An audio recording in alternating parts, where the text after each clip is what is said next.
साई की बात। बच्चे, सबसे पहले मैं तुमसे कहना चाहता हूँ कि रोना बंद करो। रोना बंद करो मेरे बच्चे।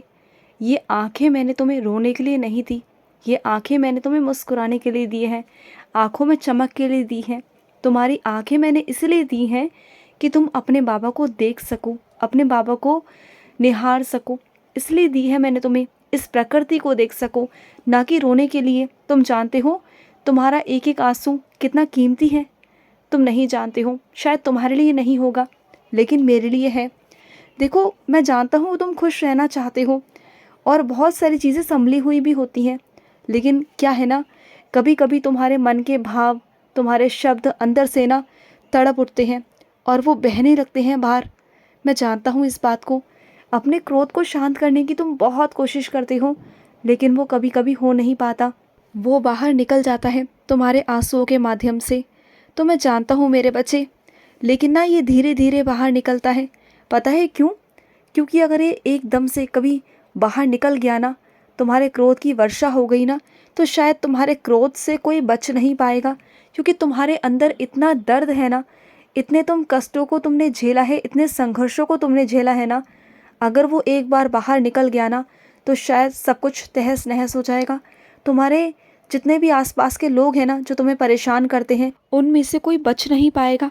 इसलिए मेरे बच्चे, तुम ज़्यादा परेशान ना हो या और लोगों को ज़्यादा परेशानी ना हो, इसलिए ना तुम्हारे मन के भाव, तुम्हारे मन के शब्द कभी कभी ही बाहर निकलते हैं मेरे बच्चे। और मैं जानता हूँ गुस्से में आकर तुम कभी कभी अपशब्द भी कह जाते हो, और ये सही भी है कि तुम हो तो इंसान ही ना, तुम्हारे अंदर शक्ति ही कितनी है कि तुम कितना बर्दाश्त कर सकते हो। लेकिन फिर भी तुमने बहुत बर्दाश्त किया, बहुत कुछ तुमने बर्दाश्त किया, और हर चीज़ को ना अपने अंदर तुमने दबा कर रखा हुआ है। लेकिन कभी कभी तुम्हारा व्यवहार ना अलग सा हो जाता है, और होना भी चाहिए, क्योंकि तुम्हारे अंदर जो चीज़ें दबी हुई है ना, उसे बाहर निकलना भी बहुत ज़रूरी है। अगर वो नहीं निकलेंगी ना, तो तुम अंदर से परेशान रहोगे। और यही कारण है कि समय समय पर तुम्हारे सामने कुछ ऐसी चीज़ें आ जाती हैं, तुम भावुक हो जाते हो, तुम्हें गुस्सा आ जाता है, या तुम्हारे आगे ऐसी कोई चीज़ें होती है कि तुम्हें बहुत क्रोध आता है, और इस वजह से ना तुम्हारे अंदर की बहुत सारी चीज़ें बाहर निकल जाती हैं। तो कोई बात नहीं, कोई बात नहीं मेरे बच्चे, कोई बात नहीं। लेकिन एक बात कहूँ तुमसे, तुम्हारे अंदर अगर थोड़ा सा भी अहंकार है ना, थोड़ा सा भी, तो उसका त्याग करो। देखो, तुम बाबा के बच्चे हो, और बाबा के बच्चे कभी भी अपने अंदर अहंकार नहीं रखते। और एक बात कहूँ तुमसे, प्रयास करो मेरे द्वारका माई आने का, प्रयास करो मेरे शिरडी आने का।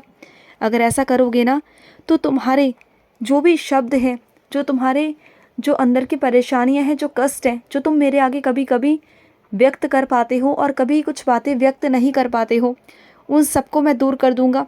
जिन दर्दों को तुम महसूस करते हो ना, वो सब खत्म हो जाएगी। बस तुम कोशिश करो कि शीघ्र अतिशीघ्र तुम मेरे शिरडी आ पाओ। तुम चिंता मत करो, सब अच्छा हो जाएगा। और उम्मीद कभी मत छोड़ना, कभी मत छोड़ना। मैं जानता हूँ कि तुम्हें उम्मीद तो बहुत है, लेकिन तुम्हें विश्वास कहीं ना कहीं नहीं हो पाता। तो मेरी बात सुनो, विश्वास होगा, विश्वास करोगे तो होगा, ज़रूर होगा। तुम इतना तो जानते हो कि तुम्हारे बाबा के बिना कोई काम नहीं हो सकता। इतना तो तुम्हें पता है कि तुम्हारे बाबा के आशीर्वाद के बिना कोई काम हो नहीं सकता, और अगर बाबा का आशीर्वाद है तो असंभव काम भी संभव हो जाएंगे। इतना तो तुम्हें है, लेकिन कहीं ना कहीं तुम डगमगा जाते हो।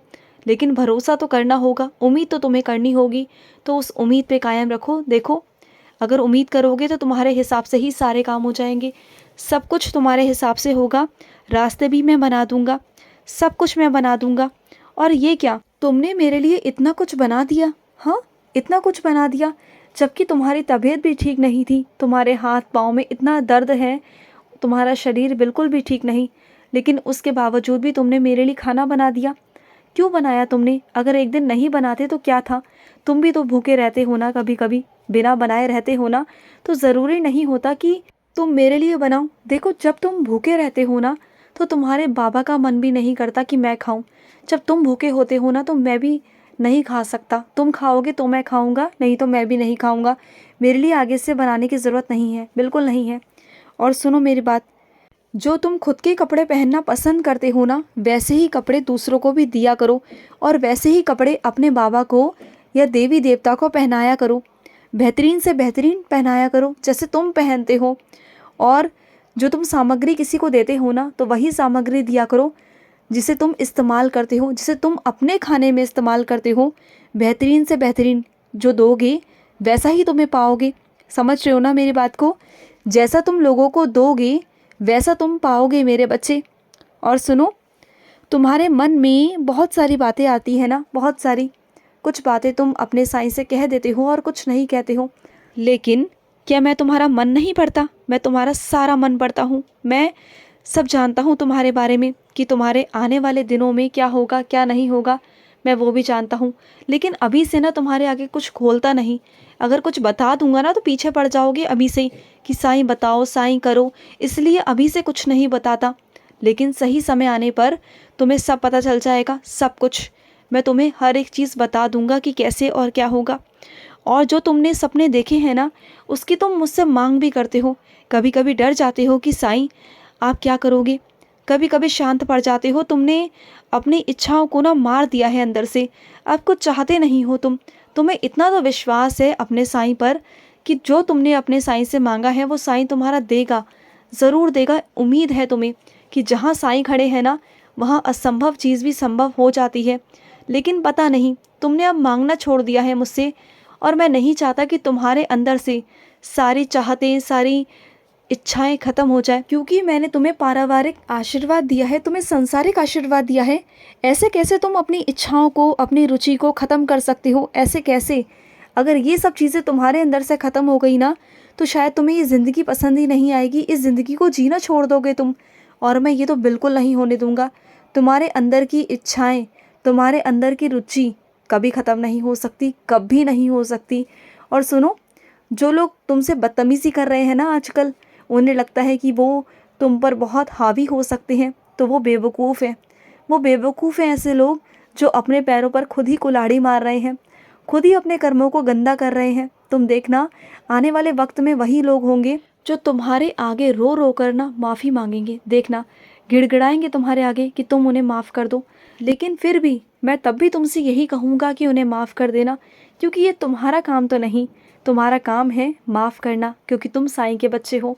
तुम कभी किसी के साथ गलत नहीं कर सकते हो, कभी नहीं कर सकते हो। हाँ, कभी गुस्सा आता है, कभी कुछ होता है ना, तो मुझसे कह दो, मुझसे कह दो अपनी सारे दिल की बातों को। लेकिन अपने मन से, अपने सोच से किसी के लिए कुछ गलत मत सोचो, मत सोचो।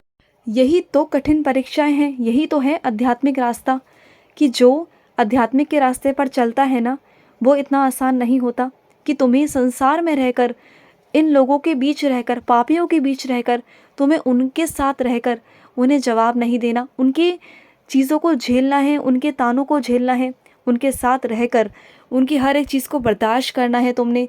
यही तो आध्यात्मिक रास्ता है कि तुमने जवाब नहीं देना, क्योंकि जवाब मैं दूंगा। अगर तुम उन्हें जवाब देने लग गए तो तुम में और उन लोगों में क्या फ़र्क रह जाएगा?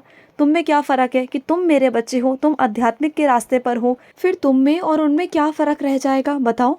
तुम्हारे रास्ते अलग है, तुम आध्यात्मिक रास्ते की तरफ हो।